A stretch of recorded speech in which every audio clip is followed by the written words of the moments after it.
On the 1st of February 1974, construction was finally completed for a brand new oil drilling rig that would operate in the North Sea. It was named Deep Sea Driller initially before, in 1978, being renamed to what you may know it as today, Byford Dolphin. It was officially registered in Bermuda, despite being built by Aker ASA, a Norwegian industrial company, and was operated by Dolphin Drilling, an offshore drilling rig company based in Aberdeen, Scotland. Now, being a diver on these drilling rigs is one of the most dangerous jobs out there, due to the constant risk of injury and death, as well as overly long hours and even longer time away from family and friends. Perhaps one of the only positives about this line of work is that the pay is very good. Back in the 80s, it was reported that rig workers would earn £25,000 to £30,000 a year, and some estimates nowadays report that they could make as much as £100,000 a year. It was Saturday, the 5th of November 1983, 4 AM. Drilling was taking place in the Frigg gas field in the Norwegian sector of the North Sea. 4 divers were in a diving chamber system on the rig's deck that was connected by a short passage to a diving bell. The divers were Edwin Coward, Roy Lucas, Bjorn Bergersen and Truls Hellevik. They were assisted by 2 dive tenders, William Crammond and Martin Saunders. Coward, Lucas and the 2 tenders were from Britain, while Bergersen and Hellevik were from Norway. At the time, decompression chambers 1 and 2, along with a third one which wasn't in use at the time, were connected via a trunk to a diving bell. The connection made by the trunk was kept sealed by a clamp operated by Crammond and Saunders, who were experienced divers. Coward and Lucas were resting in chamber 2 at a pressure of 9 atmospheres. The diving bell with Bergersen and Hellevik had just been winched up after a dive and joined to the trunk. Leaving their wet equipment in the trunk, the 2 divers climbed through the trunk into chamber 1. The normal procedure would have been as follows. 1. Close the diving bell door, which would have been open to the trunk. 2. Slightly increase the pressure in the diving bell to seal the bell door tightly. 3. Open the chamber 1 door, which was also open to the trunk. 4. Slowly depressurize the trunk until it reached a pressure of 1 atmosphere. 5. Open the clamp to separate the diving bell from the chamber system. The first 2 steps had been completed when a mechanical failure caused the clamp that was keeping the trunk sealed to the door before Hellevik, who was represented in the diagram as Diver 4, had closed the door to the chamber. This resulted in both chambers being rapidly depressurized from 9 atmosphere to 1. Air rushed out of the chamber system with tremendous force, jamming the interior trunk door and pushing the bell away, striking the 2 tenders. All 4 divers were killed, and one of the tenders, Crammond, was also killed. Saunders was severely injured. Medical investigations were carried out on the remains of the 4 divers. Investigation by forensic pathologists determined that Hellevik, being exposed to the highest pressure gradient and in the process of moving to secure the inner door, was forced through the crescent-shaped opening measuring 60 centimeters or 24 inches, long created by the jammed interior trunk door. It resulted in his body being torn to pieces, with the exception of the trachea and a section of small intestine.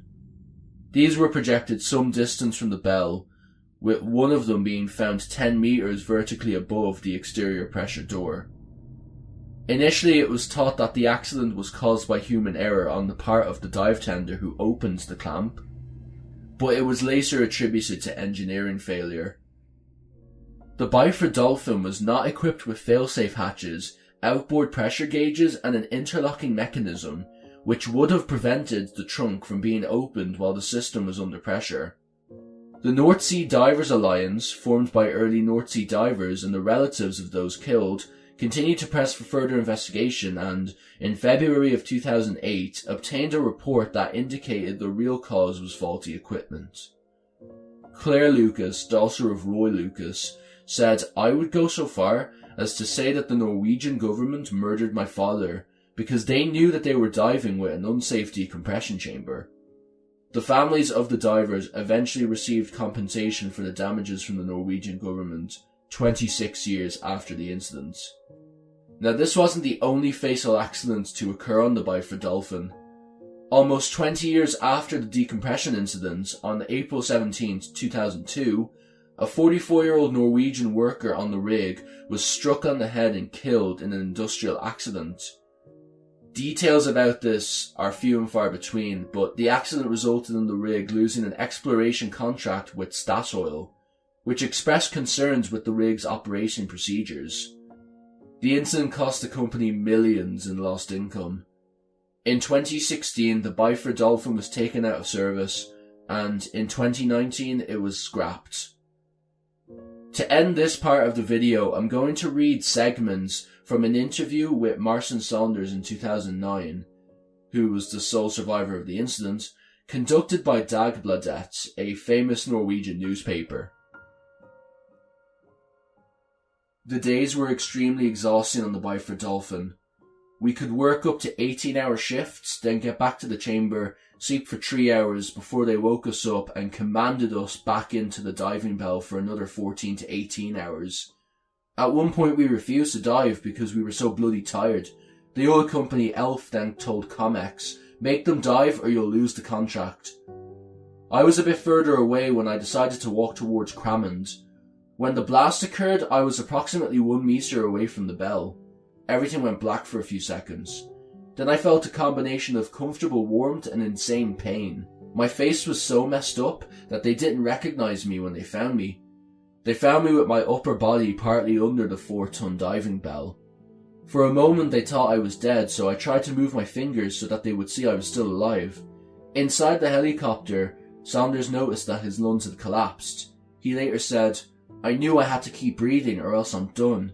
Cramond was lying next to me and died in the helicopter on the way to the hospital. I had 3 fractures in my back and a broken neck. I was impressed with the high standards in the hospital in Stavanger compared to the ones in England. He was later sent home and had to beg his parents for money to buy food and clothes for his wife and 2 children. It felt unworthy, but I will always be grateful for what my family did for us. Charlotte was 1.5 years old and Thomas was 4 months old when I became disabled. It took a long time before I was healthy enough to play with my children. A couple of years later, his wife became seriously ill and was forced to raise his children alone. Funnily enough, that was the best therapy I could have had. I was forced to think about much more important things than myself. The pains are not as bad as they used to be, but I have bad days and better days. I try to swim daily to keep my body active.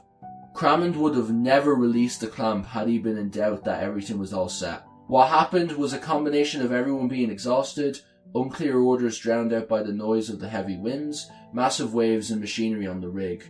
What's bothered me the most ever since it happened was, why was I the only survivor? I feel guilty. I feel like I've won the lottery by cheating. It felt even worse when I learned a couple of years ago that the children of my friends who died that day grew up in poverty because no one followed them up. I'm glad we got in touch. I find much comfort and strength in the conversations I've had with them.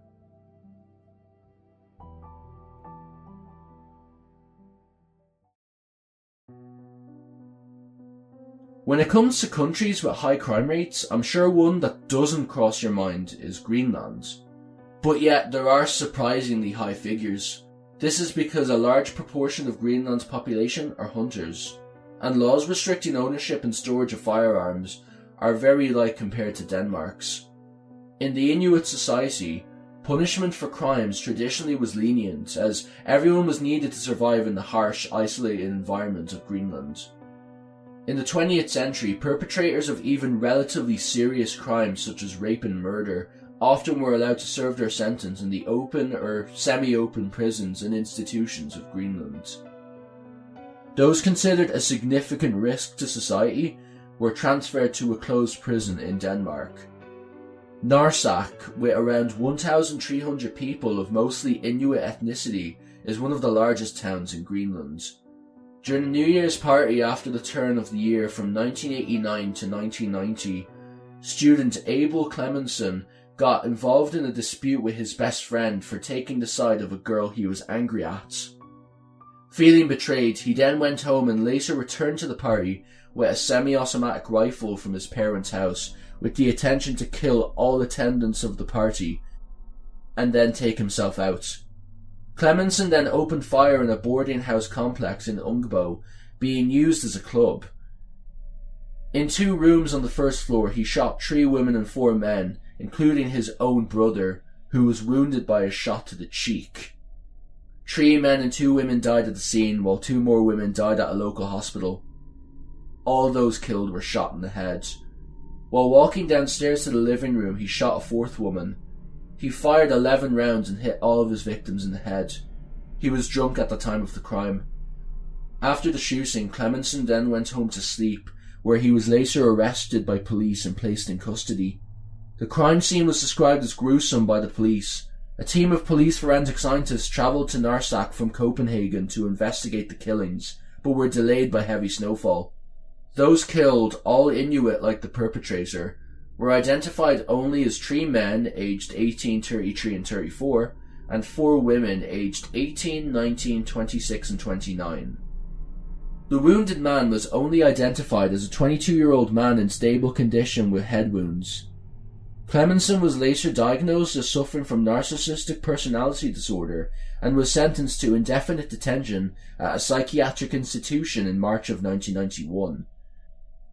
Considered too dangerous for the open prisons in Greenland, he was moved to Herstedvester, a prison with facilities for psychiatric treatment in Denmark.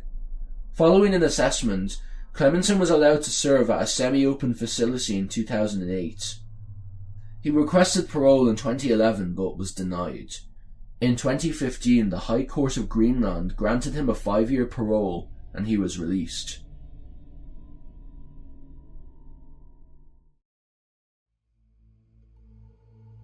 It was August 15th, 1993.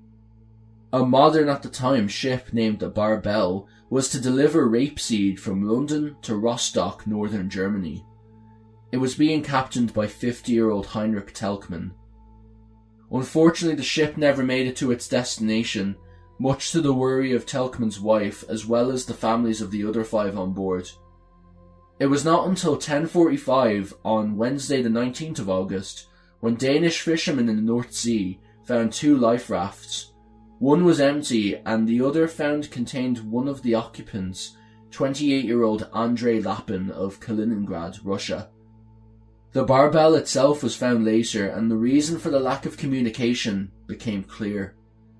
On board there was a great deal of blood about the ship, particularly in the ship's workshop, which someone had attempted to wash away. 3 fires had been started throughout the ship using diesel, but none of them had taken hold. The only trace of anyone on the ship was a picture of Heinrich's daughter left on a desk. That was until the 14th of September, when Heinrich's body was found by Dutch fishermen.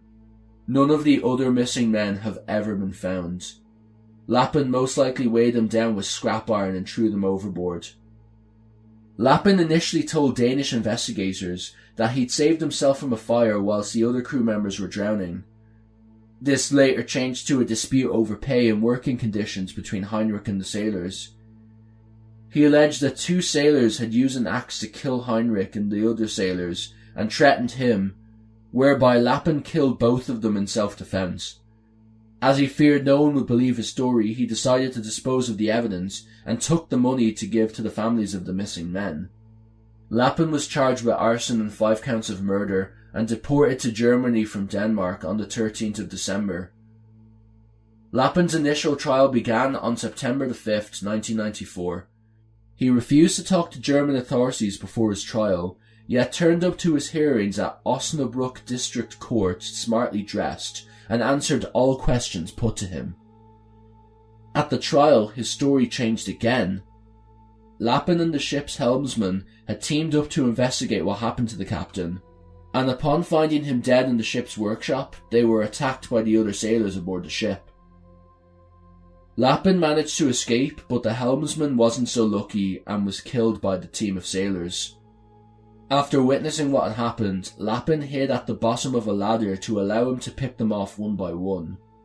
After dispatching them with axes, he attempted to dispose of the evidence and then tried to navigate the Barbel to shore, but couldn't operate the ship. His first story of a fire breaking out on the ship was apparently a lie because he was afraid no one would believe him and that he was surely telling the truth this time.